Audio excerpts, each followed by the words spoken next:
Here's some example mentorship philosophy statements. And I think probably one of the most important things when you're crafting this is to be direct and outcomes based with it. I've reviewed and edited over 600 teaching philosophy statements, and I can tell you that the thing that seems to be pretty consistent and stand out to me the most is that while sorting out the ideas, the statements will start with, say, something like, my philosophy is based in, it's grounded in, it surrounds this, right? I believe this. But that's a very unconfident way of making this statement. When I read that, I sort of feel like you're not really sure how you feel about it. It surrounds this, it's circling around this idea. But I think it's a much stronger case. It makes it clear that you're confident what your philosophy is, and you're clear about it if you start with the words, my mentorship philosophy is, right? And be very direct about it. So in this first example I have here, my mentorship philosophy is that when mentorship is rooted in kindness and reciprocal caring, mentees are valued and understood, which makes them motivated to engage deeply and produce quality work, as they recognize that their efforts are genuinely appreciated and supported. So, as you can see in this example, um, there's an outcome attached to it too. So you're saying what your philosophy is very directly and concretely, and what outcome it produces, right? So it's okay to feel one way or have a specific approach, but it's another to understand why you do it that way. What do you believe that produces in your mentees? The second example is more for advising. So this is something that the first one might be a philosophy that's personal to you. The second one is probably a little bit more useful for an advisee looking for an advisor. My mentorship philosophy is that when mentorship focuses on individuals' present needs, values, and goals, mentees become empowered to shape their own path and build their developmental networks, right? So this is more focused on focusing on the individual's present needs because it empowers them to develop their network of mentors that they need to succeed in their career. So as you can see, again, clearly stating what it is and describing what the outcome of that would be. So why is this important? I think it's important because this statement will serve as the foundation. If you write a full 2-page mentorship philosophy statement, it will help ground the rest of your ideas in philosophical coherence. So the format of a 2-page mentorship philosophy statement might look something like this. This is an outline that I would suggest, but feel free to make it your own. I would start with that concrete sentence. My philosophy is this. And then why do you have that philosophy? So this is an opportunity to humanize it a little bit and think about a personal story that you might have, a time that this philosophy became salient to you, or a culmination of experiences or trainings that have led you to believe this. It's more of a story time section. How you approach it. So this is it in practice. So if you say your philosophy is this here, then what do you actually do in your mentorship that makes that philosophy a reality in practice? So if you're doing research advising, like Shiva was saying, then how, as a research mentor, are you making this philosophy actionable? So talk a little bit about the ways in which you do that. And my advice for this would be to be specific limit it to probably just about three different things, three different ways, and go deep with it and be explicit about it so that your reader can really visualize what you do as a mentor. How do you assess your mentorship? So if you believe that it has this outcome, and so if you believe that it has this outcome, then how do you know that you're having that impact that you expect you will? So how you assess your mentorship, whether it be through feedback or following the developments of your mentees. Ways that you continue to grow as a mentor. So seeking training or engaging in the mentorship community, maybe going to conferences. How do you contribute to excellence on your campus? So is this through committee work or leading mentorship programming, um, or being on a specific mentorship task force, or maybe just having informal faculty meetings where you talk about this? How your mentorship connects with your discipline. So what does it look like within your specific fields, and what are the specific contexts in which that happens? So every discipline has the less transparent expectations of it. And so how do you perhaps make that clear for your mentees? What are the unspoken expectations of your field? And then write a full summary at the end. Having said all this, say it again a little more concisely. So if you were to write a 2-page version, that would be the approach. But for most of you, I think starting out, a simple statement like this would be what you would probably use most often. But if you were to answer each one of these questions for yourself, if this were to come up in an interview or in your tenure and promotion review, or if you were asked about it in a form, you could easily jump to any one of these sections and pull from it and be able to speak from it intelligently with confidence. All right, how are we doing so far? Good?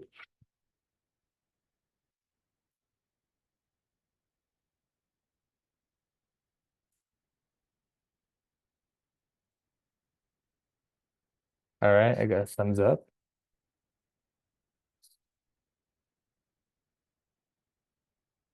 Okay, so, all right, Sheba says great. All right, great, Sheba. All right, so um, now I would like to give us a chance to do this. So maybe you're more comfortable jumping straight in. I would like our goal to be to write just a simple one-sentence mentorship philosophy statement next in this webinar. But if you need to sort out your ideas, then I would suggest this brainstorming exercise first. Reflect on your experiences and feelings, both as a mentor and mentee. Jot down your thoughts, identify the themes and the connections and the through ideas. All right, so I'm going to put the prompt in chat.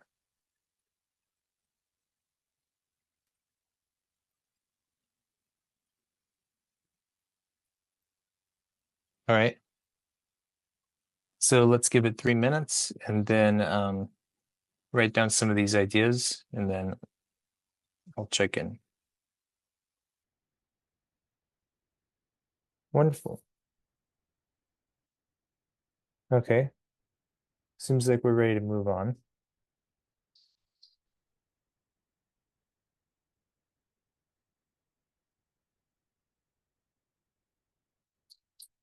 So Sheba's a little ahead of us on this, but for the others, let's give it about 3 minutes now and see if you can take those ideas and themes and craft it into a one-sentence statement.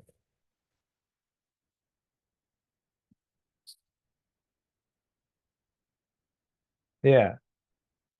Okay, so one of you have commented that as a first generation woman of color, I would say that my positionality and professional struggles in grad school informed my mentoring philosophy. My approach is making the hidden curriculum clear and helping students balance institutional expectations, requirements, and personal creativity and career flexibility. Yeah, so that's very insightful. And if I was a mentee and I really just wanted somebody to help me navigate that invisible curriculum of the acculturation into the academy, then I would definitely look to you for that sort of guidance. So inputting this concept of making some more transparency, I think will be key to drafting your philosophy statement. So thank you for sharing that.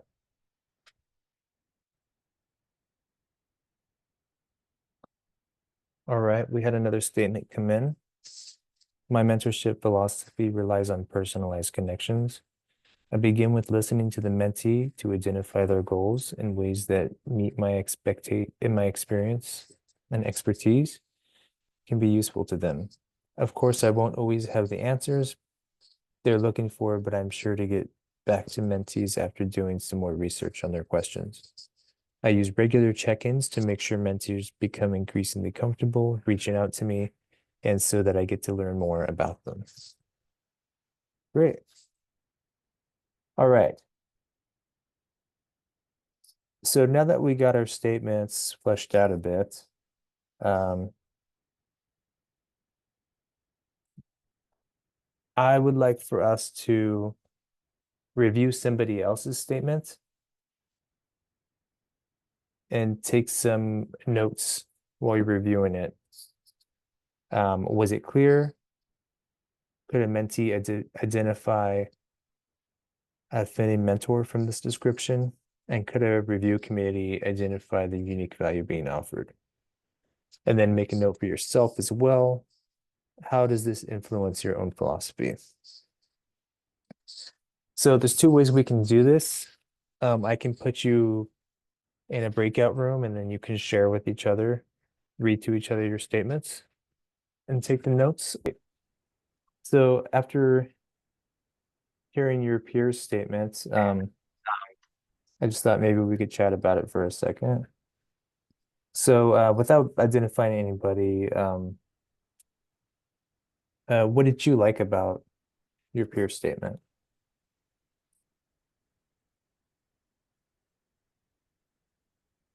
Did anything stand out particularly? Yeah, we talked about how it was good to sort of clearly state like what you can bring to the advising, what your role can be as a mentor. And then we also talked about like that's nice to like list specifics, gets into sort give a yeah, like you said, a sense of visually like what that mentee mentor interaction would look like. Getting into those kinds of specifics was good. Um, yeah. Okay. So some specifics you thought were you liked that. What about others?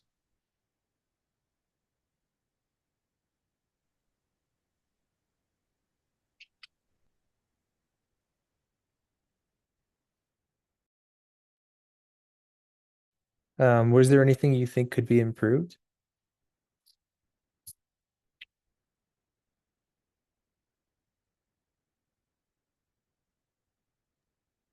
Yeah, I mean, since we all wrote these relatively quickly, we could all improve on them. But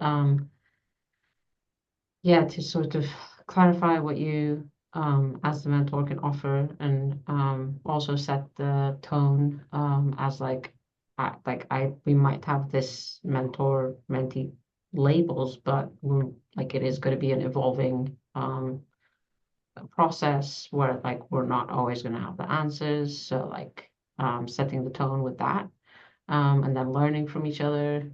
Um, yeah. Yeah, I think setting the tone and the expectation is important.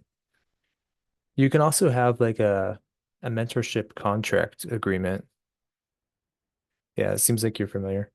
But it's like sort of like if you were to offer like write up an authorship contract, like who's gonna be at what place in the authorship. It's sort of setting the expectations. All right. And then finally, the last question I have for you is what what did you see in someone else's statement that you feel like you can use in your own statement, if anything at all?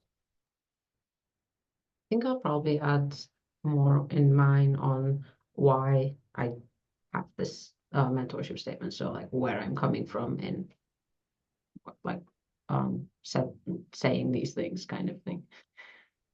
Yeah. Yeah, being clear on the why is important. Here are just some considerations you might want to think about when crafting your mentorship philosophy statements. What is what things your mentees might be looking for or find helpful? So writing it from that approach, specific qualities, approaches, style, availability, how frequent would the meetings look like? Is there an expectation or a mentorship compact that you want to craft between the two of you? Or would you prefer it to be more loose informal meetings? The type of support that's available. So like these mentorship um, databases that I was talking about, sometimes they will say exactly what type of mentorship you're interested in providing, right? Um, if you were a review committee and you were reading these, what topics would you expect to see addressed? So, what do you think would be useful for evaluating faculty effectiveness? What mentorship practices reflect institutional values or needs? So, how is this type of mentorship you provide going to enrich the academic culture at the institution you're working for? In this case, the Claremont colleges. And what would make it stand out amongst 20 or 200 other philosophies that your committee may be reading? And then how does it relate and connect with your teaching philosophy? So there might be things that are overlapping but distinct, and you might want to address these things in how they connect with each other.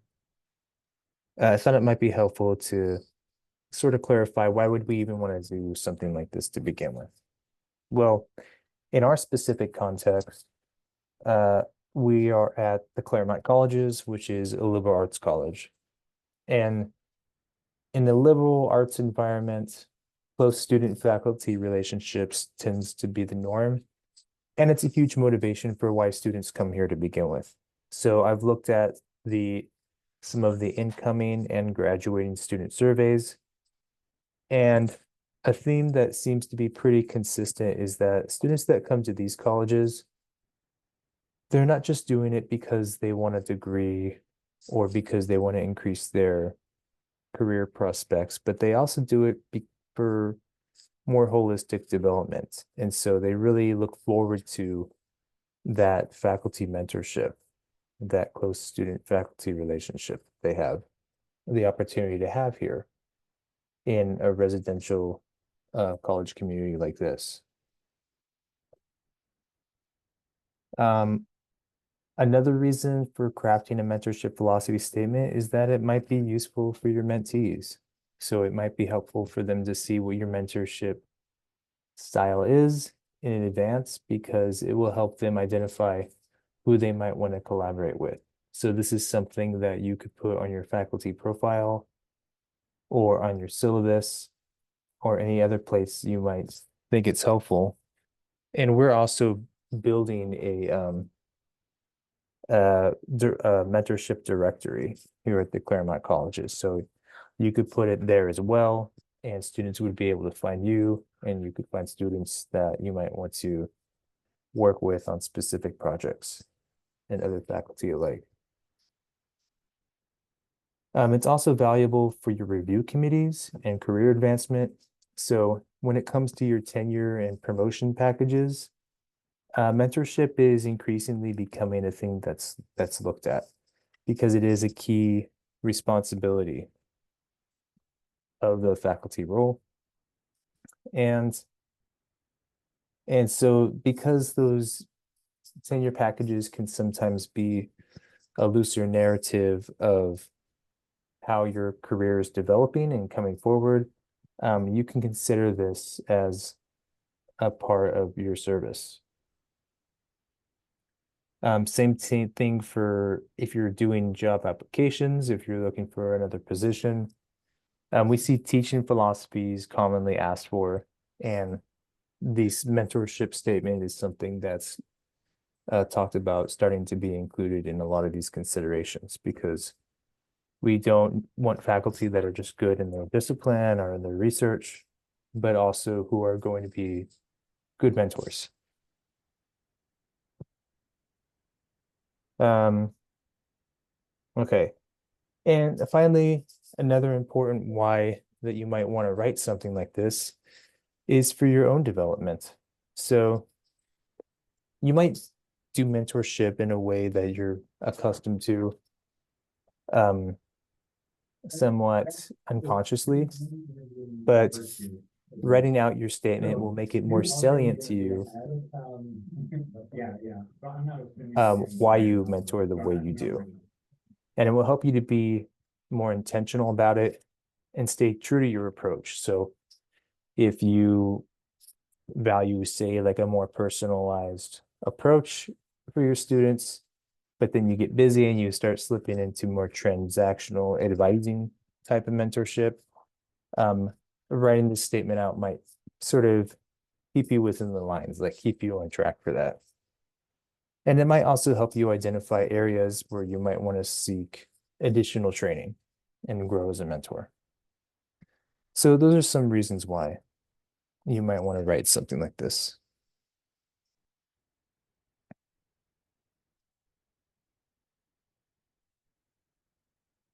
And before we jump into the key content, we are right now beginning to create this sort of mentorship directory at the Claremont colleges.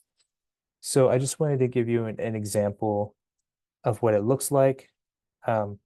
Everybody that puts their profile on there, there's these filters on the side, so you can filter out demystifying academic cultural norms. So I saw that in one of your statements. If that was in your statement, that would come up in the filter search.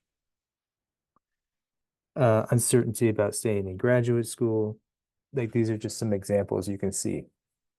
And then if you click on one of the profiles, it looks something like this.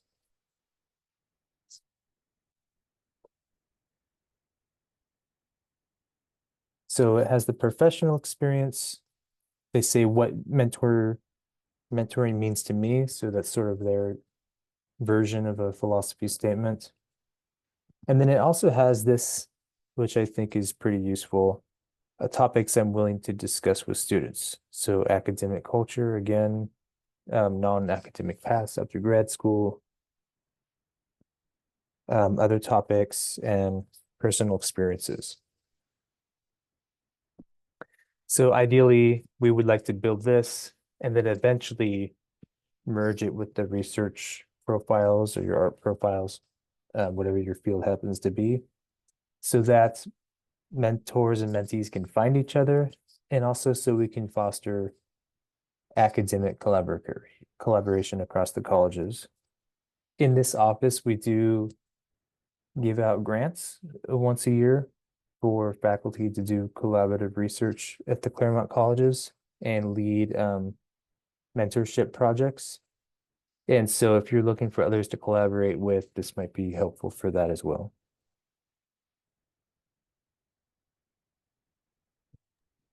Um, Um, Jonathan, I have a question? Can you say a little bit more about this grant? Like, what does the collaborative project look like?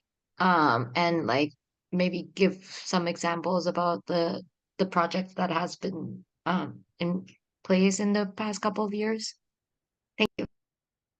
so I put the link in the chat.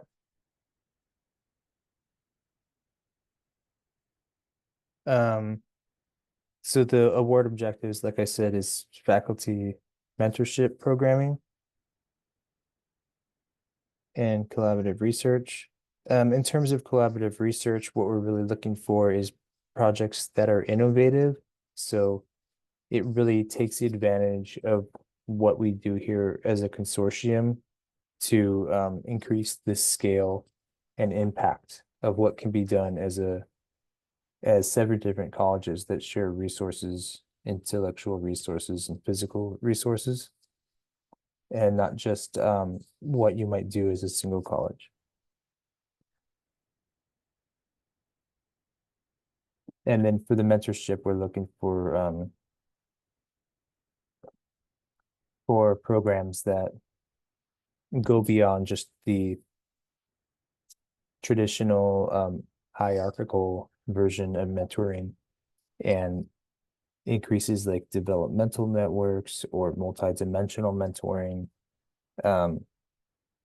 and again utilizes the resources across the 7 colleges. Link in the chat. And again, the slides are on the Google Drive, and the video will be up on our YouTube channel soon. Let me also put all our links for this office,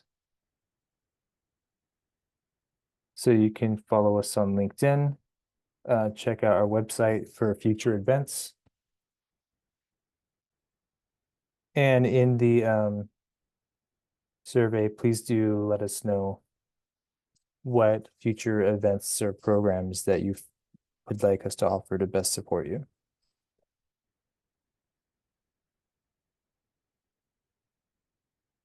Yeah, thanks for all being here.